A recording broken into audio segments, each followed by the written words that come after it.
You know that if you smash the like button, subscribe, and click the notification bell, you're more likely to win the lottery? So what are you waiting for? You know that if you smash the like button, subscribe, and click the notification bell, you're more likely to win the lottery? So what are you waiting for?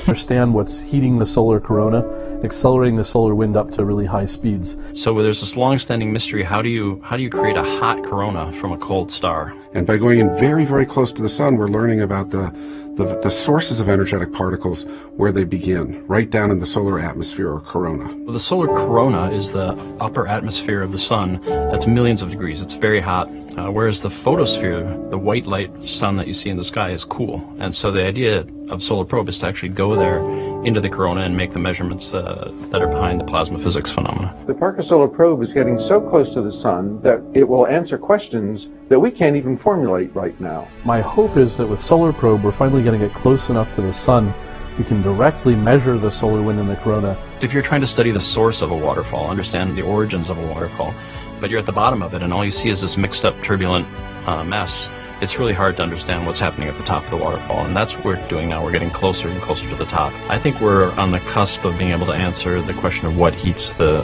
solar wind. Figure out what physics is actually responsible for these high temperatures and the acceleration of the wind to these supersonic speeds. WSPR has already seen some things that are giving us hints into some of the long-standing predictions of what we might see. The instrument is working really well, and the results are very surprising. I'm really excited that we're learning about the space radiation environment. We now measure the magnetic field, the structure of the magnetic field. We're measuring the dynamics of the magnetic field. We're seeing lots and lots of these small-scale eruptions from the sun. It's very important for understanding how humans can travel or not travel out through the solar system. So what we learned from Solar Probe will definitely play very seriously into our understanding of space weather, of the dynamics of the Earth's magnetic field, currents around the Earth that are driven by the sun itself. It's also very important for protecting satellites in space. To see this data, it's just a pleasure. I mean, the data is so spectacular. It's really terrific stuff. Well, it's great to hear from the PIs. It's clear that understanding our sun can have far-reaching benefits. So now we're going to get into some of the new discoveries. Nikki, can you explain the first result from Parker that we're going to talk about today, what we found out about the solar wind? I can do it with one word: switchbacks. Okay. Switchbacks. So tell me about it. I know, you're looking confused. So Nour mentioned that our star has a very big magnetic field in it. And, we thought that we would see a fairly laminar magnetic field. We didn't think it would be obviously just flowing out towards us, nothing too surprising. And yet when we got in close to the sun, we found these strange little features where it was literally reversing on itself and then coming back out again. Wow. So it whipped around like at 180 degrees, and can you demonstrate that? You look confused. Shall I draw you a picture? Yes. All right, let me draw you a picture. Now, I'm pleased to say that my friends here know I'm not good at drawing, so they actually provided a sun for me. Now, you will remember from when you were at school, you sprinkled iron filings around a bar magnet and you saw a very nice pattern. Well, very similar. We see that on the sun, but of course with our sun everything is complicated, so it's a little bit more detailed. But we are at solar minimum right now, so it is the least active time of the solar cycle, the least number of sunspots on the disk right now. And so that means that the magnetic field is a little bit more uniform. And so we can think of it as coming out from one side and sort of laying down as it gets pulled out, as Nour said, to sweep across all of the planets. And then the corresponding field coming in on the other side. And so you've got this sort of region here where you'd expect to see fields pointing in different directions. Okay, so we got our very first magnetic field data, and we expected when we were looking at this radial flow from the spacecraft that we would see just that magnetic field coming towards us. So you can imagine our surprise when the first thing we saw was something that looked like this. And we expected that to be a nice straight line. So the first thing we thought was, oh no, the instrument's not working. But don't worry, the instrument was working just fine. So the next thing we thought was, maybe the spacecraft is kind of in this region here, between where we would expect to see the magnetic field reversing. And as you can imagine, with the sun is rotating and nothing is simple. And so instead of this being like a nice smooth plane, it's actually sort of goes up and down very much like a ballerina's skirt as she would be doing a pirouette. So we thought, okay, so maybe the spacecraft is sitting here and this whole thing is just moving up and down over the top of it.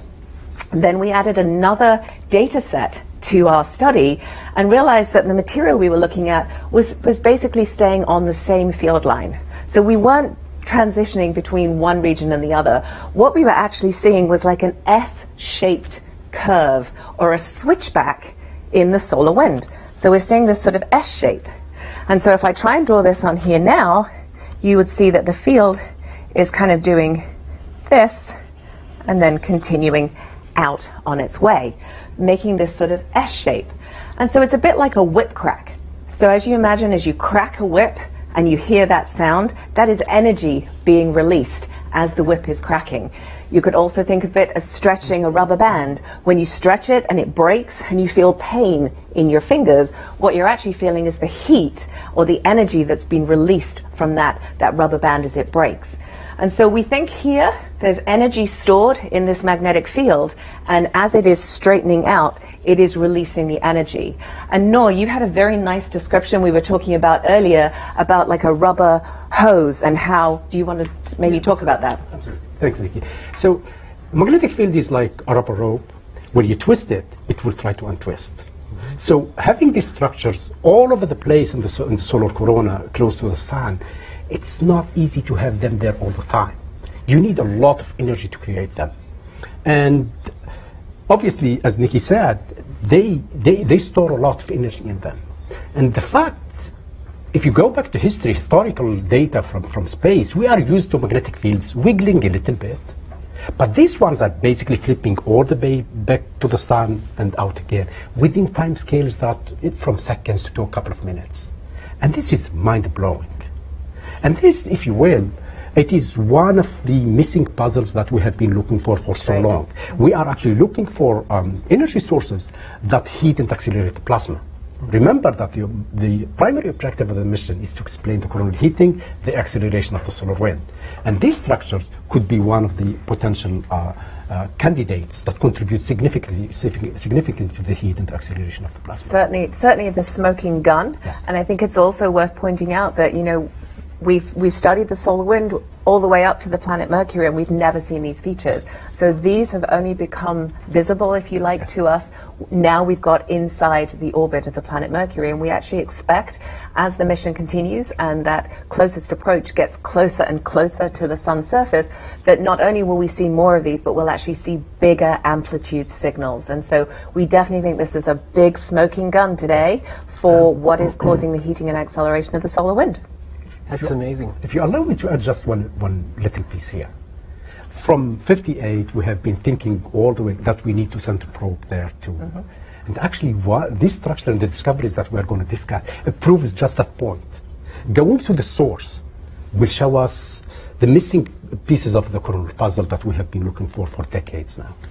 So the implications of these switchbacks, these new details about the solar wind, is it for prediction, for safety in the Earth, space weather area of the Earth? What are the implications of it?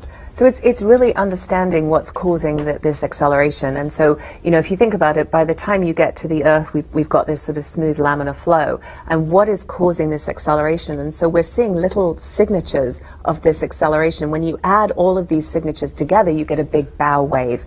And so for the very first time, we're starting to be able to see features in the solar wind that are telling us that the solar wind is being accelerated. Obviously, what we want to do as we get closer and closer to the sun is start to link these features to the sources on the solar surface. And once we can start to do that, then we make transformational improvements on our ability to predict the space weather that is coming towards us. So lots of great stuff here. That's pretty amazing. We're ready to take some questions from our viewers. Reminder to everybody watching, the hashtag is AskNASA, so put that in the comment box where you're watching or use it on Twitter or Facebook. So our first Ask NASA question, I think we answered it a little. Nerva on Twitter says, have initial results given any clues as to the coronal superheating question? I think we talked about that a little. We think the switchbacks and a lot of the energy from the magnetic field around the sun is feeding these things. Yes, and we've also seen some unexpected wave structures that we think are actually starting to excite the plasma to actually cause these switchbacks in the magnetic field. As Nour noted, you know, if you try and twist a rubber rope, it's hard. You actually have to put some energy in there to get this feature. And so, you know, we see these unusual wave structures, and again, we expect them to get larger and larger as we get closer to the sun. And so there are many things in this data set that are very exciting to us. But these switchbacks are certainly definitely a smoking gun, and we're looking forward to getting more information about what causes those. That's great. Even these switchbacks are really interesting and phenomenal. But there are periods of times where the magnetic field is so quiet and it's doing nothing. So there are no switchbacks there. But still, the plasma is loaded with energy in another form, in waves. We see a lot of waves during the quiet period where the magnetic field is steady. But once the switchbacks comes in, the waves disappear and the energy is in the switchbacks. So there's definitely a lot of exciting stuff. Also, another question about the heating issue. Maddie on Twitter wants to know, if you've never been between the corona and the surface, how do we know the corona is hotter than the surface? Wow, that's I've got to hand this one to Nour because this is one of his favorite stories. I love it. Did you know that if you smash the like button, subscribe, and click the notification bell, you're more likely to win the lottery? So what are you waiting for?